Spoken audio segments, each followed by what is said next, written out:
Asia cup, Pakistan played well, India played better. Asia cup में super 4 के matches जारी हैं और उसमें पहले मैच में बांग्लादेश ने श्रीलंका को हरा दिया, जिनसे वो पूल मैच हारे थे, और दूसरे मैच में भारत फतेह रहा पाकिस्तान के खिलाफ। इस मरतबा टॉस इंडिया ने जीता और फील्डिंग की।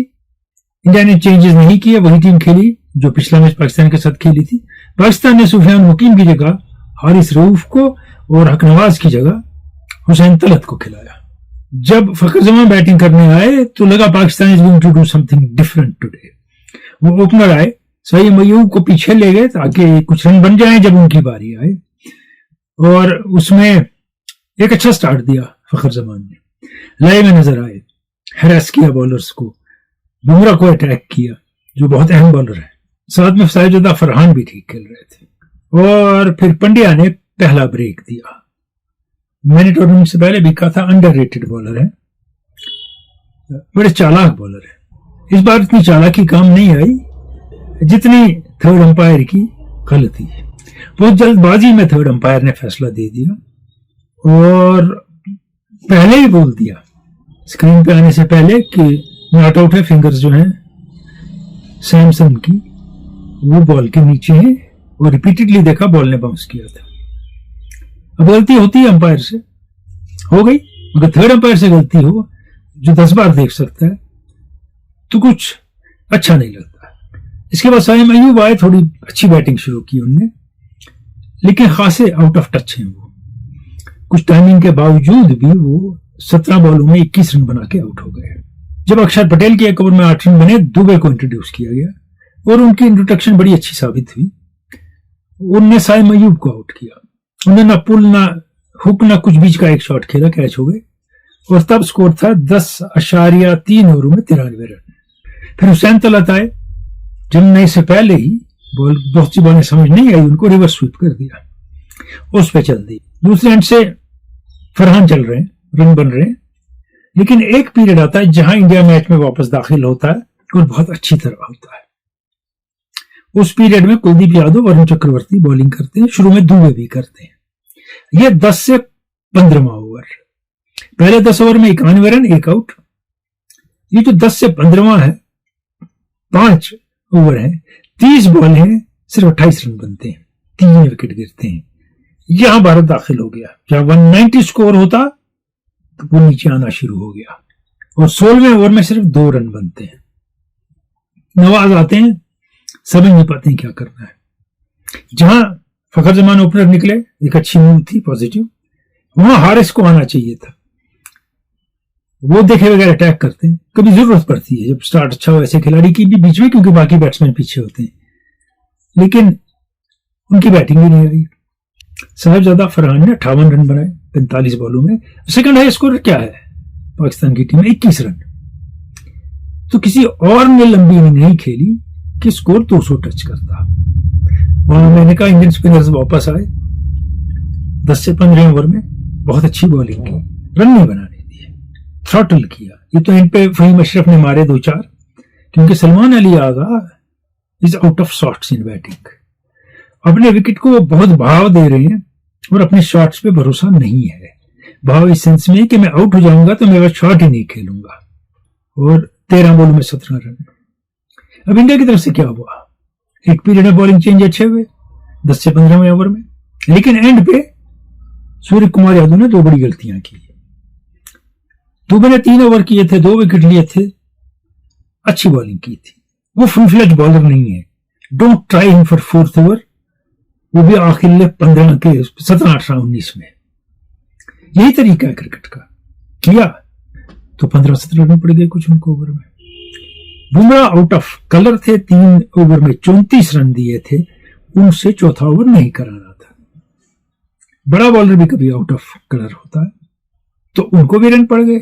और अक्षर पटेल ने 1 ओवर किया, 8 रन पड़े, उसके बाद उनको बॉल ही नहीं मिली, जबकि बॉल करवानी थी उनसे। जब आपने देखा कि 10 से 15वें ओवर में स्पिनर्स ने थ्रॉटल किया पाकिस्तान को, तो अक्षर पटेल को फिर इंट्रोड्यूस करना था, वहां वो रह गए। वरुण चक्रवर्ती ने इकोनॉमिकल बॉलिंग की, विकेट नहीं लिया। Bumrah 4 over 45 run, 9 wicket. Dubey ने 2 लिए, कुलदीप यादव ने भी विकेट भी लिया, इकोनॉमिकल बॉलिंग भी की। ले दे के स्कोर अच्छा हुआ पाकिस्तान का 171। लेकिन पिछले दिनों से हम देख रहे हैं अफगानिस्तान के साथ श्रीलंका ने चेज कर लिया 170, श्रीलंका के साथ बांग्लादेश ने चेज कर लिया 170। Given Indian batting it was a gettable total unless Pakistan got 2 to 3 wickets in power play. अब आपने पावर प्ले में क्या देखा? Power of Indian batting, effortless batting. Gill out of form लगे बाकी मैचेस में, कितना टाइम मिलता है शॉट खेलने को, कितनी अच्छी तरह प्लेस करते हैं, जहां मर्जी मारते हैं और कंफर्टेबली अपने शॉट एग्जीक्यूट करते हैं। बाकी टीम के लिए अच्छा नहीं हुआ, वो फॉर्म में आ गए। 28 बॉलों में 47 रन बनाए उन्होंने, और जब 6 ओवरों में 69 रन बने for no loss, Pakistan had lost and India had won the match. Given backup of Indian batting, 8 batsman है टीम में, the game was over almost. और जब 9.5 ओवर्स में 105 पे पहला विकेट गिरा गिल का, तो Pakistan had to do something dramatic to come back, because India was not letting them settle at all. बहुत जबरदस्त बैटिंग। अभिषेक शर्मा को आप देखिए, वेट करके जो मारते हैं पूरी आगे से, थोड़ी शॉर्ट बॉलर को बॉल को स्पिनर की, उसके लिए बहुत स्ट्रांग आपको रिस्ट चाहिए है, ये चाहिए, ये चाहिए, ये आप उठा रहे हैं पीछे से, आगे नहीं जा रहे हैं, उसी से लेग को उठा रहे हैं। लाजवाब इनिंग खेली है उन्होंने और well deserve man of the match हो गए वो। 39 बॉलें 74 रन, और वैसे ही बैटिंग करते हैं। फिर थोड़ा लगा कि शायद अब पाकिस्तान 1-2 और विकेट ले ले तो कुछ हो जाए, और तिलक वर्मा ने 19 बॉलों में 30 रन बना के सारी कहानी खत्म कर दी। The power of Indian batting, the confidence of Indian batting और batsman in playing strokes was evident. कप्तानी की बात करेंगे हम सलमान अली आगा की। पहले 6 ओवरों में 3 स्पिनर से कराए, अबरार ने 2 किए, साइम अयूब ने 2 की, साइम अयूब ने कर लिया। साइम अयूब की बॉल नहीं जम रही है, वो 8 ओवर में 3 ओवर कर लेते हैं, 8 ओवर में 2 ओवर कर लेते हैं अबरार, और फहीम अशरफ कोई ओवर नहीं करते, नवाज कोई ओवर नहीं करते पहले 8 ओवर में। सबसे सीनियर स्पिनर नवाज है, फहीम अशरफ का तजुर्बा है, और अगर वो नहीं चल रहे हैं, try him, you are playing him as an allrounder, bowling नहीं मिलती है उनको। वो सलमान अली आगा तो खुद बॉल करने से डरते हैं इस टूर्नामेंट में, वो करते ही नहीं है। Captain was completely at sea against Indian assault, और ये होता है कि जब जैसा असॉल्ट इंडिया ने किया, अगर कैप्टन बहुत गहरा ना हो तो वो समझ नहीं पाता है मेरे साथ क्या हुआ, जब तक कहानी खत्म हो जाती है, और सलमान अली आगा नहीं समझ पाए। बाद में वो बॉलिंग कराते हैं फहीम अशरफ से, वो ठीक बॉलिंग करते हैं बाकियों से। हमने देखा था शाहीन अफरीदी को ट्राई सीरीज में कुछ लय में आ रहे थे, लेकिन as a bowler he is feeding fast in limited overs cricket. ऊपर मार के बैट में छेद ढूंढने की कोशिश करते हैं बहुत ज्यादा। बैट्समैन को वही चाहिए, बैट के आसपास बॉल। तो कोई इंपैक्ट अभी तक बॉलिंग में उन्हें शकअप में नहीं दिखाया है। हारिस रऊफ का है कि विकेट लेते हैं, विकेट टेकिंग बॉलर है, लेकिन जब पिटने पे आते हैं उस ओवर में उनको कुछ समझ नहीं आता है, वो 15 से 20 रन भी दे सकते हैं before he stages a comeback.